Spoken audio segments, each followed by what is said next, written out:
escuchando Vivo en San Telmo, un tema de Luis Borda, con la voz de Lidia Borda, su hermana. Es una familia muy artística, estamos con Luis acá en el estudio, pero le contamos a la gente, es una familia muy artística. Luis, un gran guitarrista, compositor, Lidia, una gran cantora de todo tipo de música, y Rocío, que es la más estrella de la familia, ¿no? Rocío es la superestrella. La superestrella, es verdad. Todo.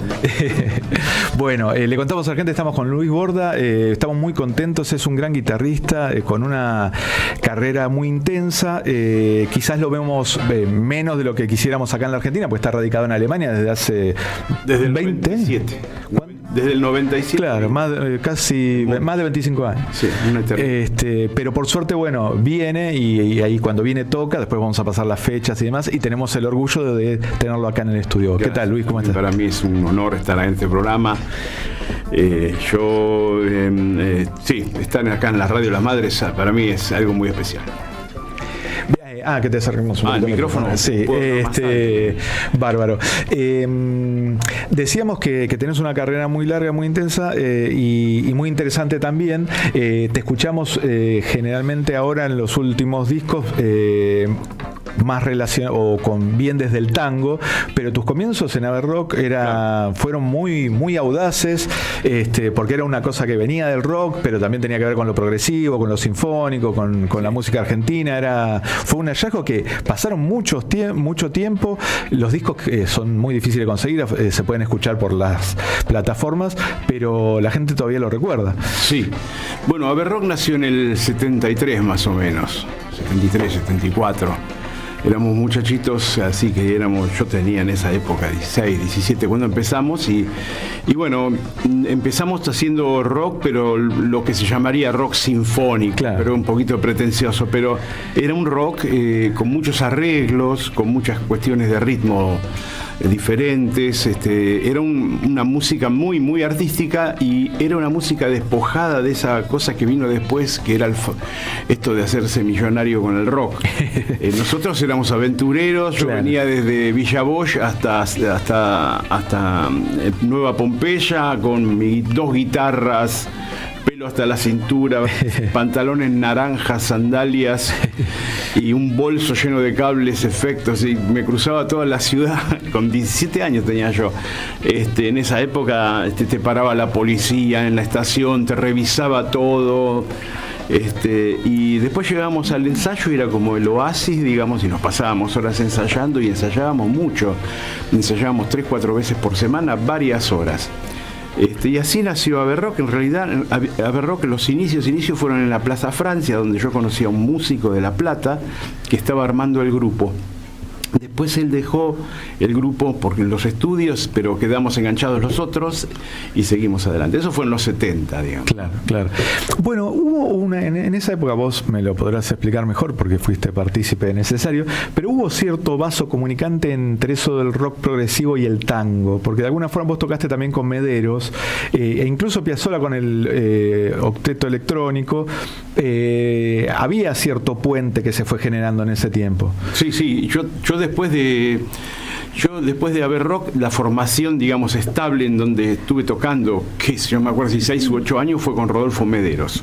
Con Rodolfo fue para mí la etapa donde yo aprendí a escribir música, ¿viste? Ahí con Rodolfo había que leer partituras, sí.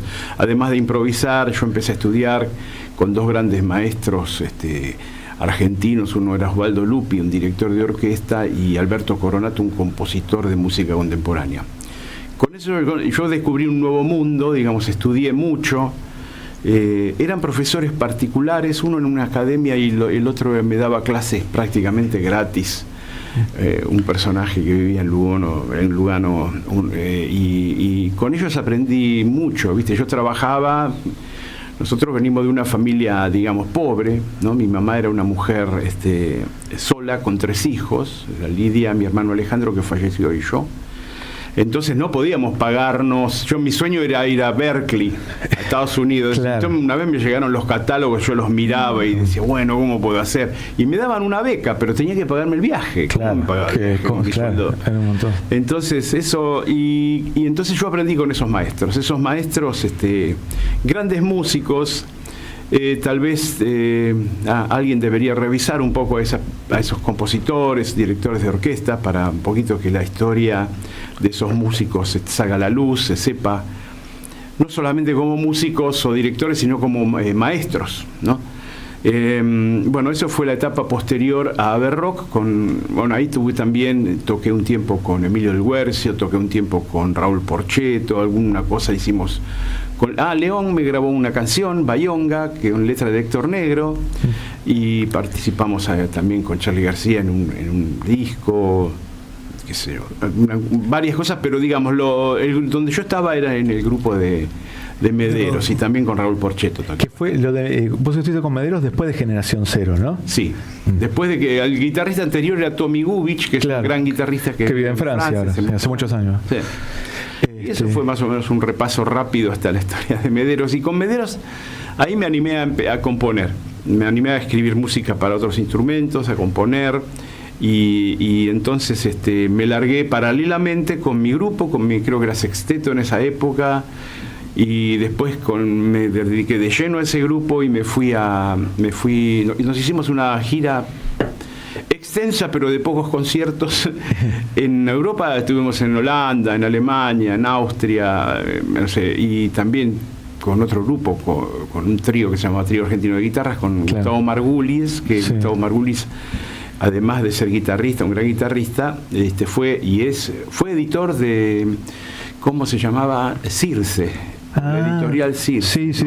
Él era editor junto con Luis Mancheri y otros muchachos, Víctor Redondo, eran los que editaban los libros, que en esa época era duro de editar eso. Me acuerdo que había un muchacho que había editado un libro que se llamaba Los Mil Micos, porque no se podía poner los milicos. No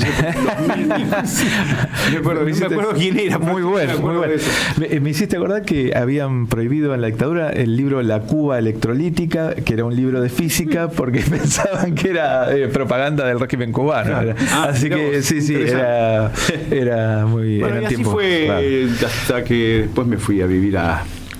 Estuve con Lito Nevi haciendo música también muy lindo. Con Lito también estuviste. Sí. Disco. Estuve trabajando también en el primer gobierno de Menem, invitado por Lito en la Secretaría de Cultura. Después dejé eso y bueno, fueron cambios. ¿Y cómo fue que elegiste Alemania? ¿Cómo fue lo de Alemania? Porque hay músicos que obviamente deciden o por determinadas circunstancias se ven obligados a emigrar. Alemania quizás no es el destino más común. No, bueno, ahora todo el mundo quiere ir a Alemania, pero en esa época no.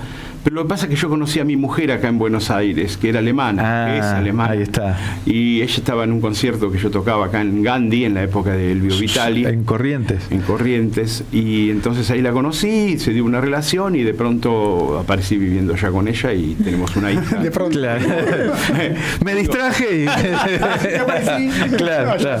Y entonces tengo la morochita, que es Rocío, y la rubiecita, que es Lucía. Bien.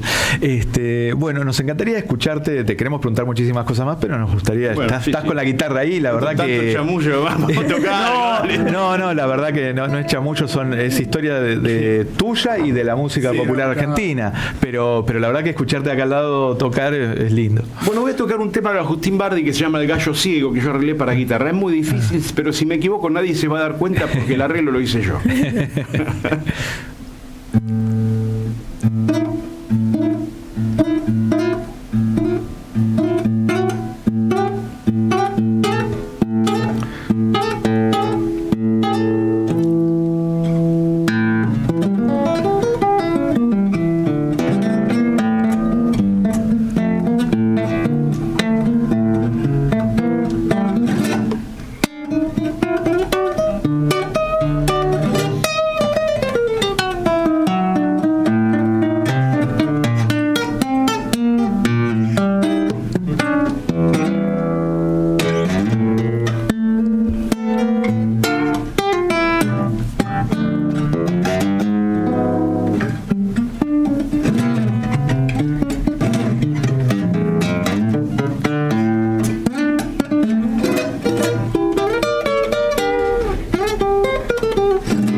genial de Gallo Ciego, que la versión más popular creo que es la de Pugliese, de ¿no? ahí me inspiré. Porque ellos tocan esta cosa.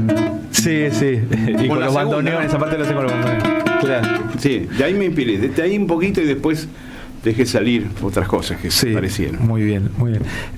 Sí, Luis, te quería preguntar sobre, bueno, con Lidia hicieron el Hilo Invisible, el disco. Bueno, ¿cómo es ese proceso de trabajar con tu hermana? ¿Cómo te resultó? Bueno, con mi hermana, de que ella era muy chiquita, yo tocaba y ella cantaba canciones para chicos, así. Cuando era muy chiquitita incluso, estoy buscando un cassette donde si yo lo llego a encontrar vale oro, porque claro. Debe tener 4 años y canta canciones ya, viste, lindas, así, ¿no? Pero nunca habíamos hecho un disco juntos. Y siempre decíamos, sí, tenemos que hacer un disco juntos. Y ella, bueno, acá con sus proyectos, todo el tiempo tocando, ¿no? Con su música, con Dani, con quien toca siempre, con Dani Gottfried, Sebastián Espósito, y con los músicos que ella siempre toca, ya sea una banda grande o un dúo, un grupo chiquito, pero nunca pudimos hacerlo. Incluso cuando yo le he organizado varios conciertos en Europa, en Alemania sobre todo, y tampoco lo pudimos hacer allá, no daba nunca el tiempo. Entonces me agarró un ataque de poeta en un momento, hace unos años atrás, y empecé a escribir canciones. También para una cantante griega con la que yo trabajo mucho ya. Y entonces dije, bueno, voy a escribir unas canciones para Lidia. Y escribí todas esas canciones que están en el disco, las que escuchamos recién, y solamente hay un tema de Piazzolla que no escribí yo, pero que lo arreglé con guitarras eléctricas y le dimos otro toque, digamos. Y la manera de grabar con lo concreto fue que yo componía los temas en mi estudio y los grababa así como un demo, como se dice, en un demo, sencillo, con una guitarra, con la letra y la melodía. Se los mandaba, ella se los aprendía, así después ella me mandaba la melodía, incluso me hacía correcciones, incluso en las letras también. Y yo mandaba otra vez el material a ella por internet.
Tiempo de pandemia, casi uno acá, el otro allá, a 12.000 kilómetros de distancia, y van armando las piezas. Sí, así lo hicimos, pero viste, no fue un trabajo automático que yo le mandé, ella me mandó, no, fuimos trabajándolo a la distancia, pero como si hubiéramos estado aquí, ¿no?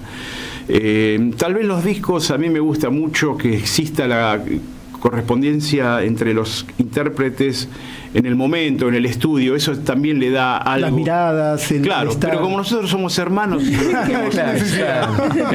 no necesitan, tal cual.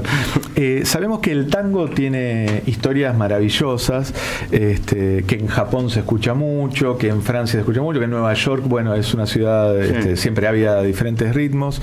Incluso en Dinamarca, hace poco me enteré que hay tango dinamarqués que lo cantan en en su idioma de origen, que la historia es que no sé qué grupo de tango fue hace 1000 años y prendió y sigue hasta el día de hoy. ¿Cómo en Alemania cómo es? ¿Cómo lo reciben?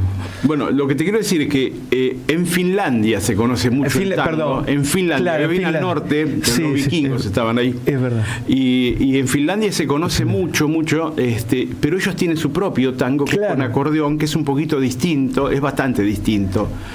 Y ellos dicen que el tango es de ellos. Sí. Me contó Tarja Turnem, que es una cantante media operística y de rock, me contó eso, que ellos tienen tango de ellos. Tango finlandés, tienen sus partituras y libros de tango. Y tienen su propio Gardel. Y no existe nada de Argentina. Pero los uruguayos dicen que el finlandés no es. Y mira, el tango, mi primer gira en Europa fue en el 86, con un sexteto que tenía acá, que tocábamos en todos lados, con músicos excepcionales. Y hicimos una gira aventurera un poco, porque nos fuimos por 3 meses, éramos 6, y con un asistente que vino con nosotros, que nos hacía a las veces un poco de asistente, a veces de chofer o de espíritu aventurero. Y gracias a un amigo de allá de Alemania nos pudimos quedar en su casa, que tenía una casa grande, y no teníamos tantos conciertos como para quedarnos 3 meses, pero hicimos conciertos muy lindos. Hicimos un concierto en el Paradiso de Ámsterdam, donde habían tocado antes los Beatles, los Rolling Stones. Hicimos un concierto ahí para la televisión, lo pasaron, se puede encontrar algo de eso. Y después hicimos conciertos en Alemania y conciertos en Austria. Con los años, yo cuando me fui a vivir allá, yo armé también mi grupo de tango y tocábamos mucho en conciertos, donde vos llegás y hay una sala y generalmente había una gran atracción debido fundamentalmente, obviamente, a Piazzolla. Había un gran público y era también un poquito vanguardia, entonces tenía una cierta cosita que para nosotros es muy normal, pero en Europa era un poquito algo extraño, algo fuera de lo común y no sé si diría una moda. Entonces se llenaban los conciertos, donde yo tocaba se llenaba todo. Tocábamos en muy buenos lugares, tocaba yo y después tocaba Marta Argerich o Chick Corea, o sea, en el mismo festival. Claro. Con el tiempo pasó algo que es más o menos triste, que el tango fue captado por el tango danza, por la danza. En todos los lugares, como vos decís, está lleno de milongas, gente que acá no tenía ningún currículum de bailarín, se ha puesto una milonga, se ha conseguido las milongas cobran una entrada tan barata que no le podrían pagar a ningún músico. Entonces se puso de moda el tango en la milonga para bailar. Entonces la música, o sea, lo que la gente escucha hoy en día en las milongas no es lo que se tocaba cuando estaba Piazzolla, cuando fui yo u otros, sino que es el tango más tradicional para bailar, o sea, una música que acompaña al bailarín. Claro. Lo cual obviamente, no estoy haciendo una crítica, no tiene nada de malo, pero el problema es que se perdió la idea del tango como música de concierto para escuchar. Claro. Entonces, hoy en día, no sé, eso se perdió lamentablemente. Quedan los lugares de baile donde da lo mismo si pones a uno al otro, o si toca en vivo, o toca un disco. Porque aparte tampoco tocan en general lo que ellos querrían tocar, ¿no? Es como que tienen casi obligado un repertorio que se acomode a las circunstancias. Exactamente. Ahora, lo que sí tengo que decir es que los grupos que tocan, ya sea polacos, rusos, alemanes, son fantásticos. O sea, tocan increíblemente bien y hay grupos que se especializan, por ejemplo, en Di Sarli, tocan todo lo de Di Sarli como Di Sarli, o casi. Sí, claro. Y así sucesivamente. Un poquito lo polaco se nota. Sí, claro. Y bueno, es algo que se dio así, y por un lado estará muy bien para los bailarines, pero para los músicos no está muy bien. Hay que decir que generalmente en las milongas no te pagan un cachê, por eso yo no toco más en una milonga, no te pagan un cachê, te dicen, bueno, suponete, la entrada cuesta 10 euros, 5 son para vos, 5 para... Si no viene nadie, porque es un miércoles del pleno verano, claro, en un subsuelo, bueno, tocaste por 5 euros. Claro. Entonces eso no está bien que los productores de las milongas no tenga digamos, el respeto por la música de pagarle al músico, sino decirle, bueno, como estás muerto de hambre porque venís de allá y no te contacta nadie, acá por lo menos a lo mejor te llevas algo. Claro. Esa es en el fondo el pensamiento medio horrible que sucede en las milongas. Y ahora yo sé que me van a odiar todos los milongueros, Todos los bailarines. pero lo que estoy diciendo no es algo contra la milonga. A mí me encanta, yo sino voy la a escuchar, a organización. bailar. Claro. Pero digo, eso debería ser corregido, como también no pagan nunca los impuestos, y nosotros los tarados músicos tenemos que pagar los impuestos, que en Europa si no te mandan un condorito, como yo digo siempre, una estampa ahí con un cóndor, con un bicho, y te dice, pague el impuesto, si no lo vamos a ir a buscar. Los de la milonga no pagan impuestos, Claro. tal vez se sienten rebeldes, pero no sé, me parece a mí que está mal. Claro. Bueno, después de este pequeño intercambio político. Bueno, queremos aprovechar y escucharte tocar porque estás ahí con la guitarra y es muy tentador pedirte otra. Cómo no, encantado. Pero lo tengo que afinar, el cambio de Bueno. clima a veces. Sí. A veces voy a tocar un tema que no hay que presentarlo porque todos lo conocen. Yo lo que pensaba, Luis, es que cuando tocabas en el rock deberías tocar con púa, ¿no? Porque tocabas guitarra Sí. eléctrica. Bueno, yo sigo tocando guitarra eléctrica, ¿no? Sí, bien, claro. bien. Jamás la abandonaré, No sé, pero, muy bien. pero tocaba con púa. Sí, vos sabés que me trajo un poco de conflicto cambiar de la púa a los dedos, porque es difícil. Bueno, No hay es- una no cosa es fácil, concreta. claro. Con las cuerdas de acero, las uñas se te marcan, y Claro. para la guitarra, para tener un lindo sonido, las uñas de la mano derecha tienen que tener una determinada altura, digamos, y tienen que estar puliditas. Entonces,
hay una faceta que también se pasa mucho por alto hoy, que es la de arreglador, ¿no? Ahí era el día que me quieras, ¿no? Esto es el día que me quieras, soy yo.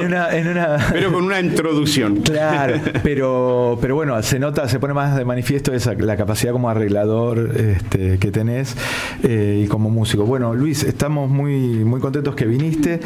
Tenemos que ir despidiendo porque se va el tiempo, ¿viste cómo es acá? Queremos contarle a la gente que vas a hacer en principio 2 shows. Después no sabemos, así que aprovechen estos 2, ¿no? Sí. Vamos a seguir bien las fechas. El primero ya lo encontramos. Bien, el primero es el 14 de septiembre en Pista Urbana. Es un sábado. Y el segundo me tenés que ayudar porque creo que... Sí, el segundo ya lo tengo por acá, que es el 21 en Café Berlín. Ahí ya con Lidia. Es un show de los dos. Y el primero va a estar Lidia porque es tu hermana de invitada. Una pequeña rápida cosita. Sí, claro. Uno de los motivos por los cuales vine, uno de ellos, es que yo escribí una obra para niños que se llama La Nota Mágica y la vamos a estrenar el primero y segundo fin de semana de octubre en el Teatro Ítaca de Palermo. Genial. Es una obra muy linda para los papás, para los niños, para las mamás, para las niñas y abuelos, abuelas, etcétera, que habla justamente de lo que hoy tanto necesitamos, que es la solidaridad, que es escucharnos, que es pensar en el otro. Pensar en el otro, claro, y todas esas cosas que hace falta que enseñemos a nuestros hijos e hijas. Sí, que es tan importante en una época fundamental. Como Sí. esta, ¿no? Exactamente, sí. Bien. Bueno, Luis. Buenísimo. La Nota Mágica. Muchísimas gracias. La Nota Mágica. Y el 14 de septiembre, recordamos, en Pista Urbana. Y después ya tienen tiempo, es el 26 de octubre en Café Berlín con Lidia. Muchas gracias otra vez. Gracias por la invitación, divino. Muchas gracias. Un gusto escucharte tan de cerca y otra vez tu historia, que la verdad que también representa a muchos argentinos.